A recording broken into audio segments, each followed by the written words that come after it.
Welcome to the Excellence at Work podcast, where we explore the strategies and best practices that drive business success.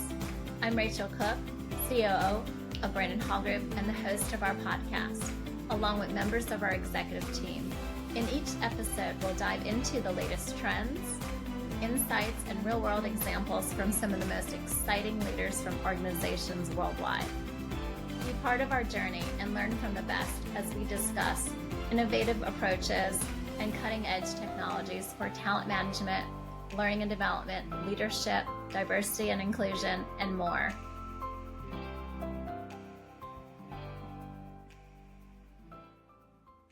Hello, everyone, and welcome to our second podcast featuring Metrics That Matter by Explorance. I'm Claude Werder, Senior VP and Principal Analyst for Brandon Hall Group.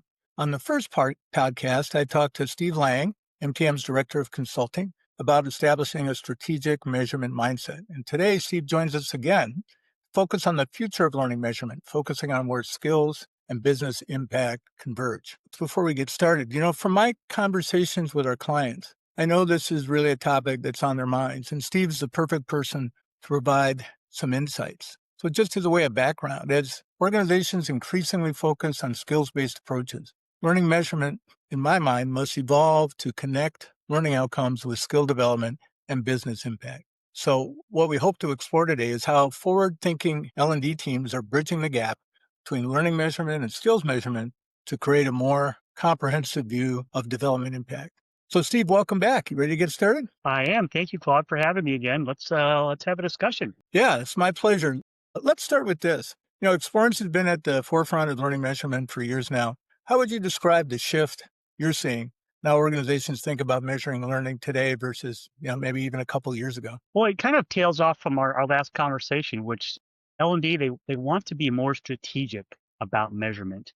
They want to be able to link measurement in L&D to outcomes. They want to be able to tell a stronger, more connected story of how learning is making impacts in the organization, wherever that might be. So what's driving the change most urgently for organizations, would you say? Well, to be honest, part of it is the skills conversation that's going on in many organizations. But more than just skills, I think what's been happening ever since COVID really is L&D they're trying to move away from being just about throwing content all over the place and then directing people to a buffet of content stuff. L&D is becoming and has to become much more agile with less resources. Yeah.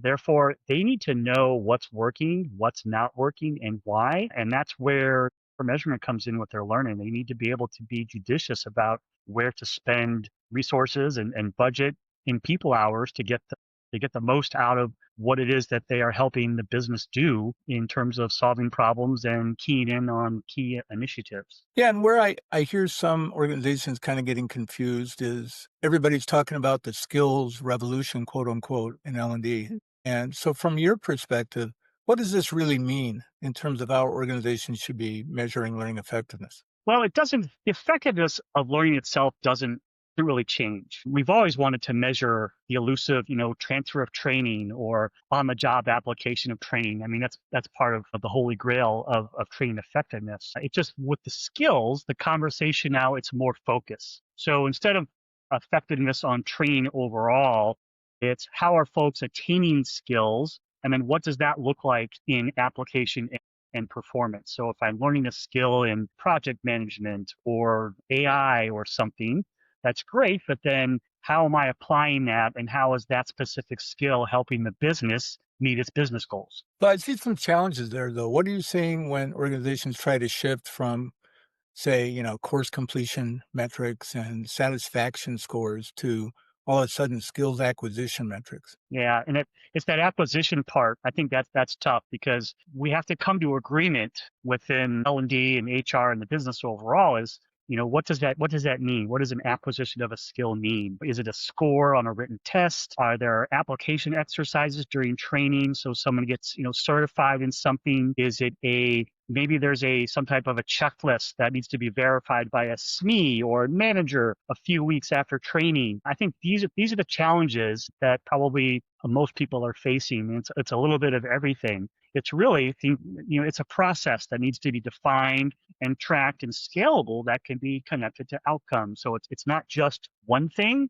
I think it's a lot of things over a timeline or a stage of events that needs to happen. So it's before training, it's during training, it's a little after, it's maybe a little bit more after. So it's just a matter of what does that look like for a business and HR and talent, and then how do they then come to agreement on what does that look like in terms of how we measure and report out. Yeah, I think it adds a lot of variables that I think are confusing to a lot of organizations. So when organizations say they want to measure skills development, what are they really asking for? What problems are they really trying to solve? Yeah, that's a great question. Perfect transition from what I was just talking about. The development of a skill is great, but as I always like to say, okay, but so what? Now what? So, for example, I've attained a certificate as a project management professional, or maybe I've gotten my Green Belt Six Sigma designation. These are great skills to have, but what's the outcome that we're trying to achieve for me having those skills? Is it more projects on time under budget? Is it more efficient processes with less waste? I mean, that's still what we're trying to solve for. It's got to be linked to a business problem. It can't be Business just, problem. well, we need more people skilled in AI. Okay, but why? What for? What is that going to do? And what is that going to get us? I mean, we've seen just in the last couple of weeks, some studies have come out showing, 90% of businesses, they're adopting all these AI strategies, but they don't have a lot to show for it because they're hoping maybe for one thing and they're getting another. So it's just now where we're getting more focused on specific skills rather than these generic objectives or goals around, well, we need this thing. In some ways, I feel like it's the same old conundrum. Do we measure something specifically, or do we think about what our desired business outcome is and then work backwards from there to determine the skills that are going to get us to that business outcome? And we've traditionally at Brandon Hall Group kind of used that approach, that model. How do you look at it? I think that's right. It's, what's the relationship between skill proficiency and business impact? How do we connect those dots? How do we measure to outcomes?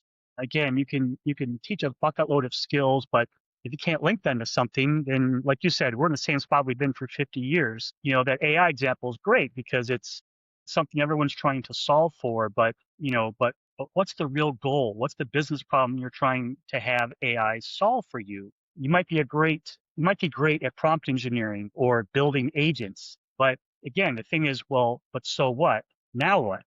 Last year I was at a networking event with some CLOs and they were starting to talk about AI.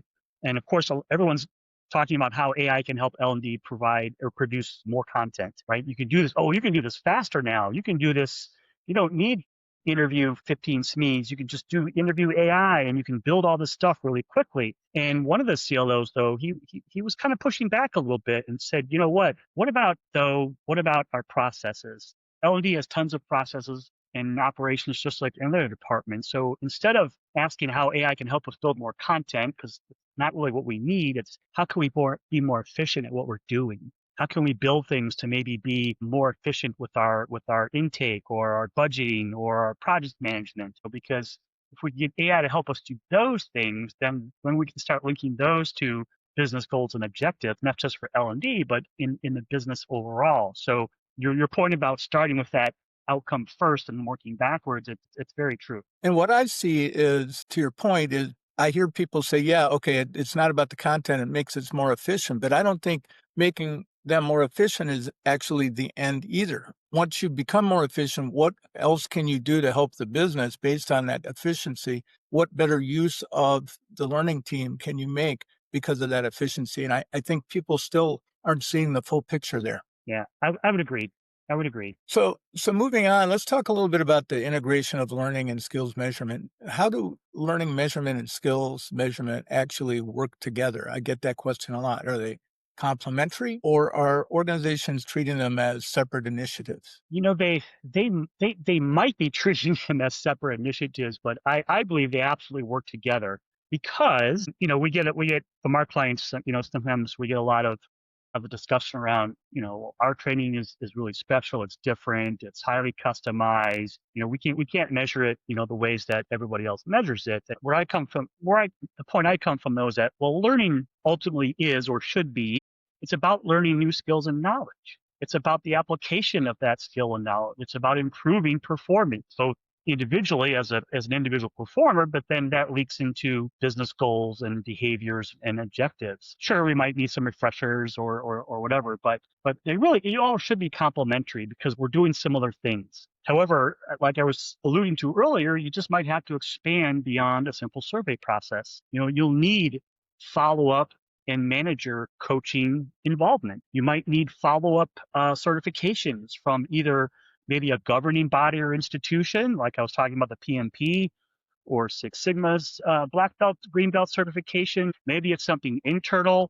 that you're doing, but it's still, you want people to be certified, like a lot of maybe instructor certification or something. And there's truth to that, where if you really want to know if you've acquired and applied a skill, Applied the skills, yeah. yeah, you've got to have something built into your process that's either documenting that or showcasing it or something where that you can go back so that you know that, okay, yeah, Steve went to this course and he passed this test, but then he also did this project where he applied all that training, and it was a 3-panel judge and they checked him off on 35 pieces of criteria or whatever it is, and now you can bring him in onto a project and he can use those skills because he's been, he's passed all that. Yeah, I think the validation part, the proof part, is the part that organizations are still struggling with a little bit.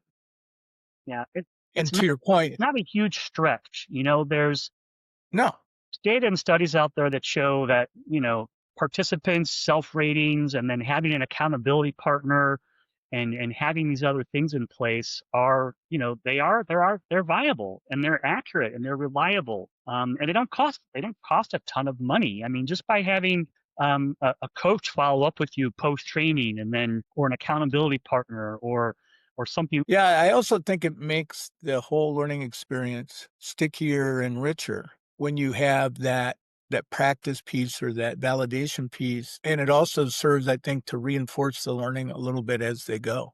So it does, but it makes the learning richer.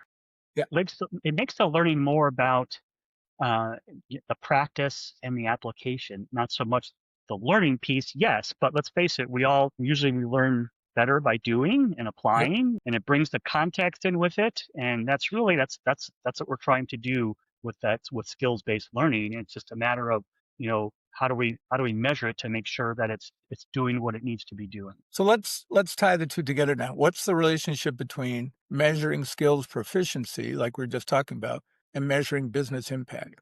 How are the best organizations connecting these dots, or how should organizations be connecting these dots? So I think, again, it goes back to agreeing on when we achieve these skills and they're linked to a specific goal. At one point, do we then say, okay, we've accomplished this? So do we have enough, I'll say, proof or evidence, or I call them, links in the chain, that you're building, right? You're building a chain and you're putting links in there. And do you have enough of those, both before training, during training, maybe 60 days down the road?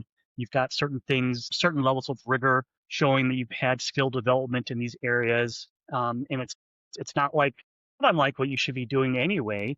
You see a lot of leadership development programs that do this, right? They have training, but then business brings them an actual problem that the business is facing. And this team comes together and they create a proposal for, okay, this is how we would approach this. This is that maybe they even do a little ROI study on it and they include that in their presentation. So it's the actual application of these things. And then sure enough, the business picks it up and does what the team recommended. And they've shown that they can apply these types of leadership skills. So it's a very similar approach. It's just that it depends on the rigor of what the goals are and what the training needs to be, and matching that up. It seems to be a struggle for some organizations.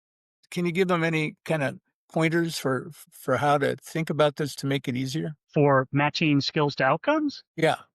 I think you have to kind of start with what are the most important jobs that need to be done in the business, and what are then the skills and expertise that you need for those jobs. So you think about an organization and there's so many roles and there's so many layers, but it really comes down to, well, what's the job we're trying to do, and then what are those critical skills that are connected to those most critical jobs. So for example, we think about creating, a lot of companies are creating these hierarchies or taxonomies, right? These skill-based taxonomies, and they've got hundreds of skills, and it's like, it's almost, or clusters, and it's Overwhelming. almost, yeah, it's almost too much. So it's like, okay, let's back up. What are the 3 to 5 critical business issues that we're trying to focus on in 2026? All right, what do we need to achieve those? Okay, what skills do we need? Okay, do we have training that matches those skills? Yes or no?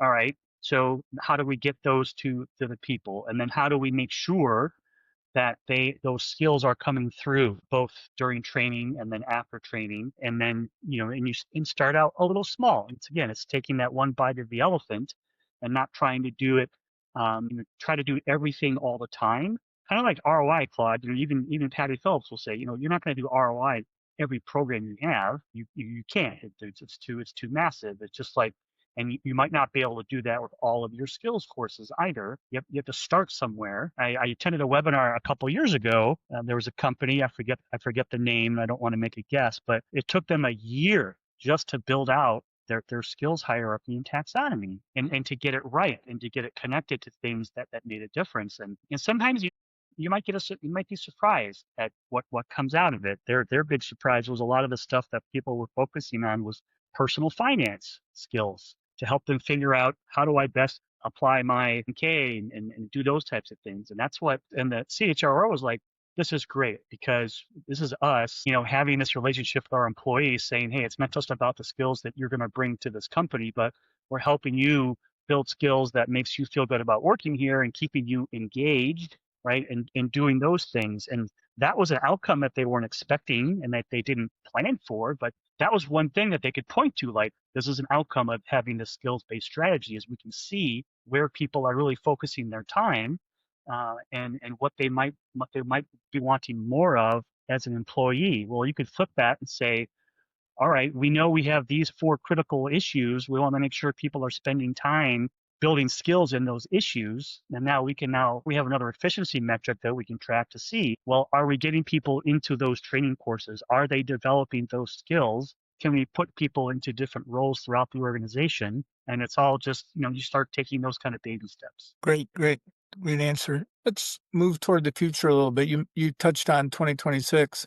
Looking ahead to next year and beyond, where do you see learning measurement heading now? What will be possible in the future that isn't today? Wow, that's yeah. Well, I think one thing is you're probably going to need different frameworks for different things in terms of skill development.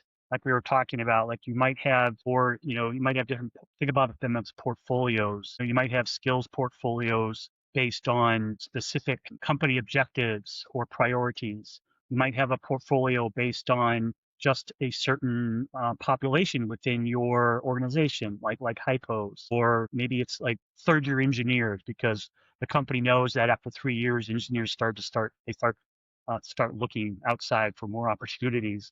So you want to focus on skill development for those so it's taking the notion of skills and applying it to just the different levers that you want to pull or push or flip to get some different results. And then of course you have to have different measurement approaches and frameworks for those types of things. And we can't forget what AI is going to be able to help us with.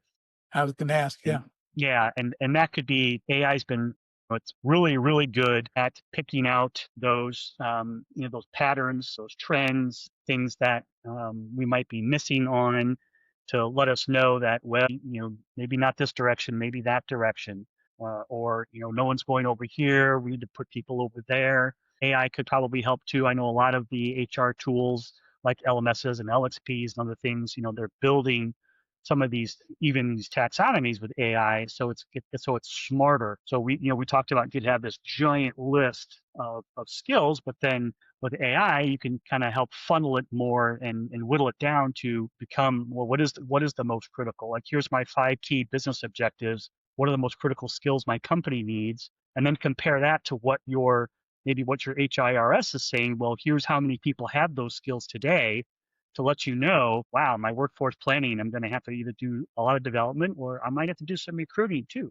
So what comes to mind after that answer is, do you see measurement becoming more standardized or more customized to each organization? Wow, it's a good question. I think the approach to measurement can be standardized because we're still trying to measure, like we started off saying at the top of the podcast. We're still trying to link things, whether it's skills or knowledge or behaviors, to outcomes. So there's still a standardized approach to that. But I think where the customization comes in is then where and how are we applying that within the organization. So it's going to look different it might look different for folks in finance versus folks in digital marketing versus people that are, in the finance group, because the outcomes can be different. Therefore, the rigor of skill attainment or checking off the box might be a little bit different. So that's where you need that standardization or that customization piece to it. So for just real quick, I'm curious, for L&D folks listening who might want to begin to integrate skills into their measurement strategy if they haven't already, what might be some practical first steps to take? I think ultimately you still have to be able to link those skills to the training that's being offered, unless you're doing the true micro training perspective where you're just like 3 skills in 20 minutes kind of approach. But still, you're delivering a piece of content. So you still have to figure out, you still want to be able to match those things, because it comes down to, you still want to be able to report out on the content that you're delivering, whether it's a course, a webinar, a piece of e-learning, whatever it might be. You still want to be able to link that to an outcome. And again, it might be a stacked link. Like first I took some micro learning on these 3 courses, then I took an advanced course on one of those skills, and then I had another course that focused on all of them again, and you stack those together, and are we seeing those types of outcomes? So it's just a matter, but you still have to keep some of those basic premises in mind, that we still want to be able to, evaluate our training that we're delivering, whether it's skill-based or behavior-based or whatever it is that you're trying to impact, and use similar KPIs. The strategies that we use outside of the classroom might have to change, but it also, again, it doesn't have to be a 12-step approach to linking these things together. Let's start closing things out here. We've had a good discussion. I want to try to summarize things for people a little bit. If organizations could only focus on maybe measuring 3 things or 5 things, whatever number you want to put to it, that connect learning to skills to business impact, what would you recommend those things to be? Wow. That's a tough one. Let me turn it around a little bit and talk about some processes or strategies they have in place, because I don't know if you can say, Okay. well, I'm just going to measure these 3 things. One is you need to be having conversations about what are the most important or critical skills to focus on. Right? We kind of touched on that. You Right. might have a huge library with skills down to the task level, but you're probably not going to measure them all, and they're not all going to be hypercritical. You also need to decide what types of measures or data or evidence are going to be good enough to show impact at the different levels. For example, you might have a framework for something that shows evidence of a display of a skill at various levels during training, and then something else maybe 60 days down the road. You might have certain levels of rigor for showing skill development in areas that are really critical, and you might have different levels for more foundational areas. Yeah. It's not like what you should be doing anyway, but it's just a matter of now we're applying that, and we're just narrowing it down now, the focus to the skills. So it's not that you should be measuring these 3 things, but it's what are the things that you need to be doing to make the measurement come to life.